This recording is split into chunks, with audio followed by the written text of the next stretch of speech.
Hey YouTube, it's Tara. So I just wanted to do a quick video, I know I say that a lot, on the media and the, perception that the media has given about having surgery in Thailand. You know, as soon as you say to people that you're having surgery in Thailand, some are like, oh wow, I think it's more because you're telling them you're getting your boobs done as opposed to the fact that you've just said that you're getting operated on in Thailand. But a lot of people are like, I put a status update on Facebook that it was 3 weeks on Wednesday till I was getting my new assets.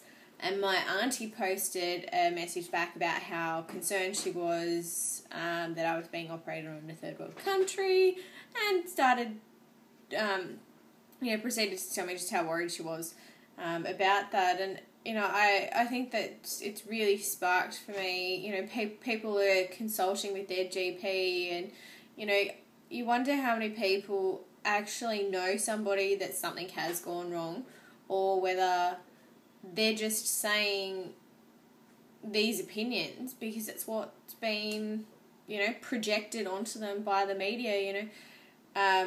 You Google plastic surgery gone wrong and you get, one here is absolute cosmetic medicine, appears to be a Western Australian website promoting plastic surgery. With a big heading of Thailand cosmetic surgery gone wrong, why you should avoid overseas cosmetic holidays. Warnings on cheap holiday surgeries, cases where things have gone wrong. Now, I'm not saying that things don't go wrong over there. One here that I really do love is superbug danger for surgery patients. Australians who travel overseas for cheap plastic surgery risk picking up a new drug-resistant bacteria and spreading the bug when they return home, infectious disease experts say. Already one case has been reported of a patient that returned to Australia with an extremely antibiotic-resistant bug. Many hospital infections that were already difficult to treat because of the antibiotic-resistant bacteria have become even more impervious to the drug, and a whole other bunch of stuff around that. Now, what I find really interesting is I'm pretty sure I read somewhere before that the infection rate for Thai hospitals, and I'm not talking about clinics and things like that, that's something that's completely different. To be honest, I probably wouldn't be operated on in a clinic. Nothing against people that choose to do that, but I personally wouldn't. I'm going through Bangkok International Hospital, Phuket, which is JCI accredited. Now, I was able to get medical travel insurance through its Global Protective Solutions. I'm pretty sure I said services on one of my earlier videos. They're underwritten by Lloyd's of London. Now, Lloyd's of London are one of the biggest insurance underwriters in the world. So for them to provide you with insurance, they'd have to have a certain amount of faith in the hospital that you're going to give you medical cover. I mean, they're not going to give you for your $300, $50,000 worth of cover if they think something's going to go wrong. Back to the superbug. So I typed into Google to find the infection rate of Australian hospitals, and it's given me a story from October last year, and it says hospitals with high superbug infection rates are named. New South Wales is the nation's hospital superbug capital, with 9 of its hospitals, including 4 of Sydney's largest, recording unacceptably high rates of golden staph infection. This is ridiculous. This is crazy. Our hospitals are not as fantastic as they think, or as, they're made out to be. Our hospitals are actually quite, they're supposed to be some of the best in the world, but I don't know if any of you have been to any of our hospitals lately. Most of them are understaffed, the wait times are ridiculous, they're under-resourced, and the rates of infection are ridiculously high for being in a Western civilization. You know, the media wants to rag all over going to a third world country, but, you know, these medical holidays, yes, some of them are, you know, common sense. You're not going to just go into some dodgy back alley clinic and get done. Obviously, you know, they're doing it for the cheapest price, and you might get an infection. You know, you are obviously putting yourself in that situation. But I think if you're going to, you know, one of these big hospitals that are accredited, I mean, this is their business. Their business is medical tourism. The Bangkok International Hospital, Phuket, my fiance has driven past.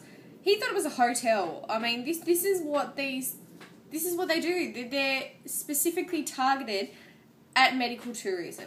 So they're going to make sure that they are the best they can be. And I think it's just really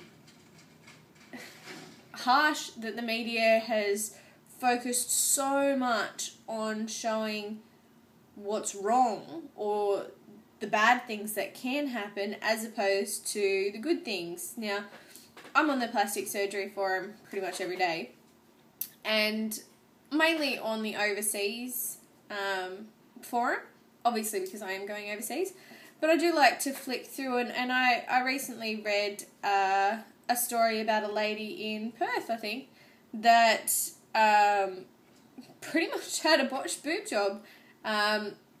She was supposed to have one doctor, she ended up getting a different doctor. He didn't seem to be paying as much attention as the first one. She went home, she had a lump, they were lopsided still. He hadn't corrected the asymmetry, you know, he really hadn't corrected her, or even attempted to, as she felt that the asymmetries that she had. She had a lump, her incision ended up popping open or something, and she could see the implant. You know, went back, was having all this trouble of them taking responsibility, turned around to them and said, look, you know, if you're not going to do anything, we can go to a current affair. Now they've just dissed her completely, and it's like, you know, I read a similar story about this happening in Thailand with a girl that was, she had a reaction to the internal stitches. Now, you know, these are very similar stories of, obviously different, but with, you know, stitches popping open and, you know, being able to see what's underneath. Now, one's happened in Thailand and one's happened here in Australia, by a plastic surgery company that, you know, by all, you know, I guess apparently has a good reputation, which is why she found them in the first place, because it was recommended to her. Now, to me, you know, that's a clear example of it can happen anywhere.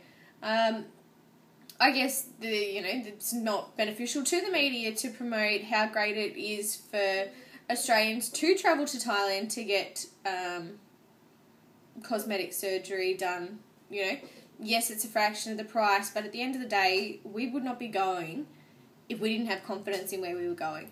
The hospital that we were going to, the doctor that was treating us, you know, it's crazy that people think, you know, that you're just going there because it's cheap. Well, yes, it's cheap, and it means that it is affordable to a lot more people, but nobody's going to put their life in danger. Nobody's going to go and just go, oh, you know, well, it's cheap, I'm just going to do it, you know. Might die, but, you know. Of course we're not. We're going to research it. We're going to put the time in, you know. So, yeah, it's pretty much my rant on that. Put your comments down below. Let me know what you think. Yeah. Alright. Bye, guys.